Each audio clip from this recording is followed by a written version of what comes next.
Welcome to the Salmon Runs YouTube. Enjoy the video. You start now by cutting power and confirming it's locked out. Safety first. Use a multimeter to measure line voltage at the compressor terminals, then inspect the contactor and run capacitor visually and electrically. Once you have voltage and capacitor readings, note them against the unit nameplate so you know if values are within range. If you see scorched wires or a failed contactor, remove panels and photograph connections before proceeding. Make sure to discharge capacitors safely and wear gloves and eye protection. Once done with the basics, test the run capacitor for capacitance and ESR, because a marginal cap often mimics compressor failure.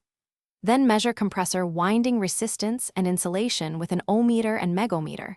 You want consistent readings and no short to ground.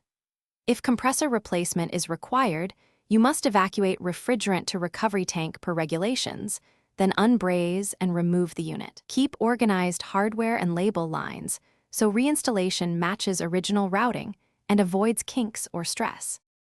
You now install the new compressor, using a nitrogen purge while brazing to prevent oxidation, then add the exact oil specified by the manufacturer.